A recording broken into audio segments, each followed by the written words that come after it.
balik megahnya Masjid Baitur Rahman, terlihat 3 pemuda yang tak kenal lelah mengabdikan dirinya untuk memakmurkan rumah Allah dengan hati dan perbuatan.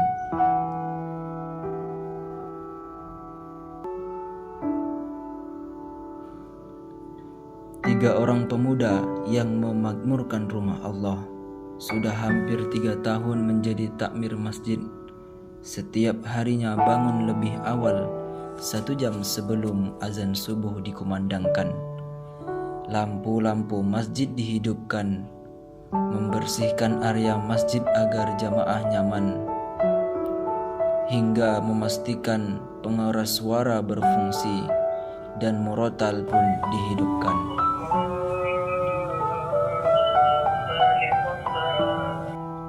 Lalu azan subuh pun dikumandangkan.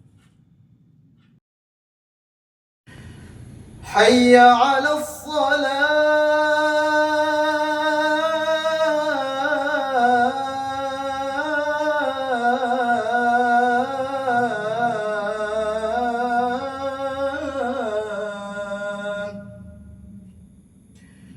hayya 'alal falah.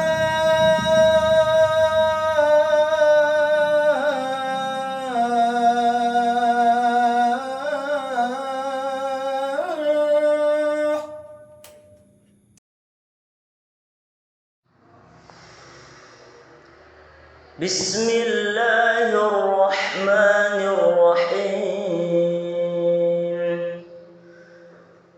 Innama ya'muru masajidallahi man amana billahi wal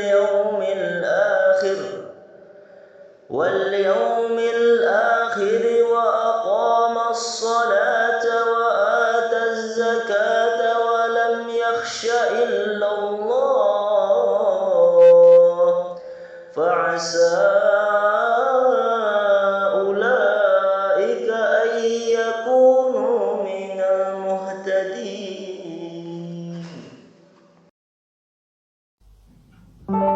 Allah Subhanahu wa ta'ala berfirman dalam surat At-Taubah ayat 18.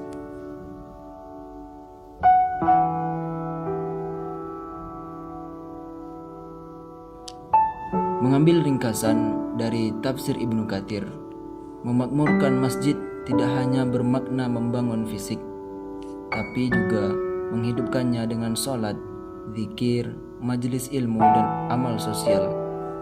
Dan 3 pemuda ini melakukan semuanya. Para takmir masjid, pengurus, dan jamaah juga menginisiasi program-program untuk memakmurkan masjid.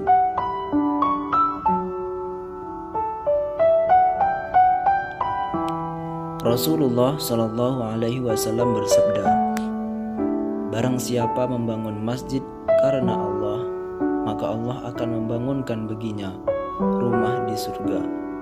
Hadis riwayat Bukhari dan Muslim.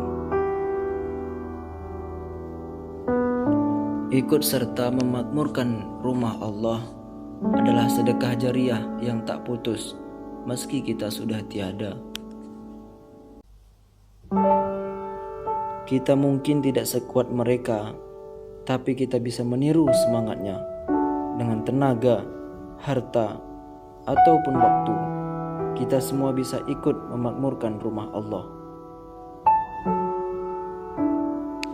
Mari kita hidupkan masjid-masjid di sekitar kita, karena ketika kita jaga rumah Allah, Allah juga akan jaga rumah kita.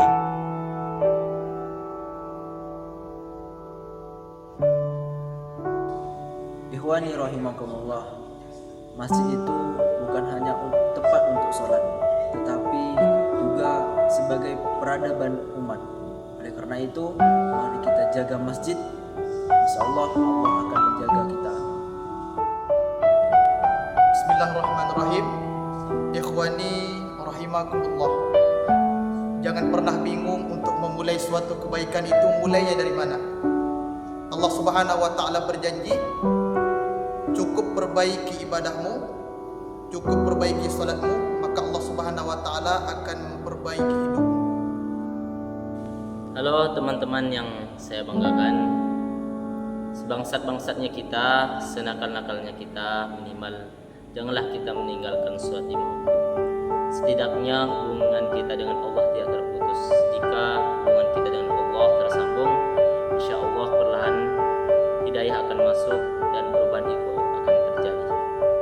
Dokter tidak berjanji setelah kita minum obat kita akan sembuh. Begitupun dengan guru. Beliau tidak berjanji setelah kita belajar kita akan pintar. Tetapi Allah berjanji kalau kita memperbaiki